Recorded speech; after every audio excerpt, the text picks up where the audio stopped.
have anything on affordable housing. Point number 3, there was a decision of the court, and this bill has not addressed it at all. Questions of discrimination are still there.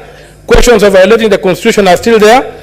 And discrimination in the nature that there is a mandatory requirement on salaried employees to contribute, but a voluntary requirement on other people, or a voluntary opportunity for others to contribute. There is no universal application of the law. Also, the court clarified between policy and implementation, but looks like the National Assembly and the executive have taken upon themselves the implementation role, which is supposed to be vested in the counties. Number 3, the Constitution requires access to housing. Affordable housing does not prescribe ownership of affordable housing. And all over the world, the state is always required to provide access, not ownership to housing. So where the Kenyan government is getting the impression that it can expand the Constitution or the Parliament, I don't know. Access cannot be read to mean ownership. So the entire act violates Article 43, Clause 1, Clause B, upon which it is proposed to be anchored. Article,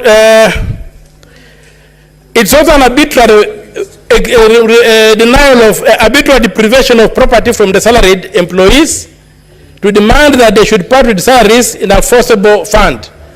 It's a mechanism of forcing people into associations contrary to the Constitution. This thing is unconstitutional,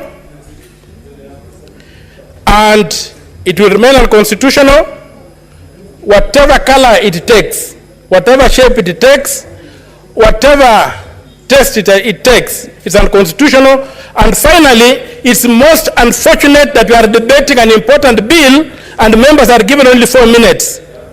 It is not possible to give your ideas, to ventilate this bill in 4 minutes. If we are extending the time to a point when we are doing that, why are we giving ourselves 4 minutes? Why are we muscling? Why are we gagging people who would like to ventilate the bill? So I would like that to go on record that it was a wrong thing to do, to gag members by limiting the time by which they can debate. And I also support Senator for Isiolo, for Garissa, who said that the bill violates the principles of Islamic religion, which are specifically exempted under the Constitution when making bills. Thank you very much. Senator Gloria Uroba. Thank you.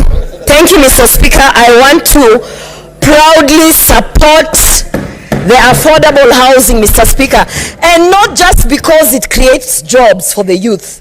Not just because it creates jobs, Mr. Speaker. I want to support this because it is what Kenya needs, Mr. Speaker. And by the way, we need to be alive to the fact that change is inevitable. Senators from the opposition need to understand that an election was won based on promises that were given to Kenyans. One of the promises being affordable housing. Mr. Speaker, and I have even heard Senator Ledama try to explain how we should not do housing because ABCD. And when I was listening to him, I was wondering, these senior members of this house must understand the difference between social housing and affordable housing, Mr. Speaker. We are not talking about social housing.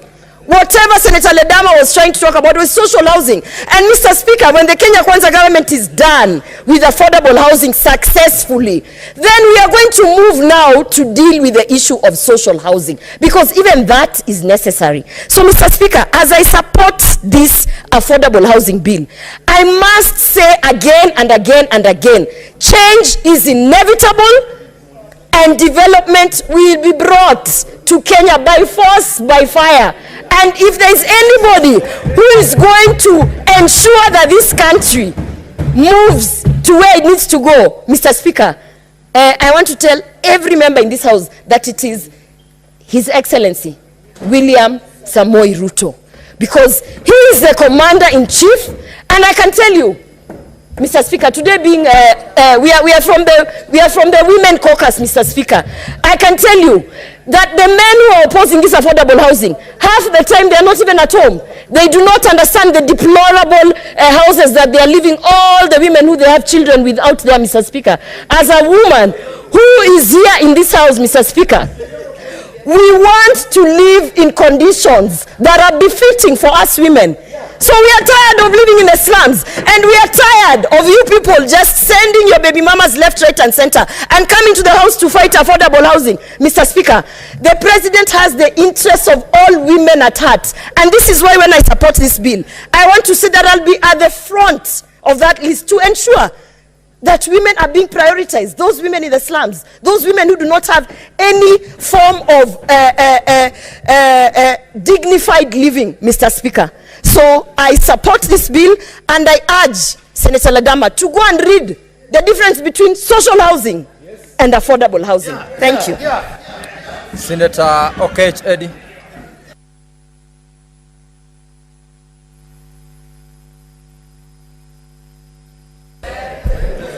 Mr. Speaker, I thank you for this time, and I think that I want to take this time to speak to the people who sent me to this house, and the great people of Migori.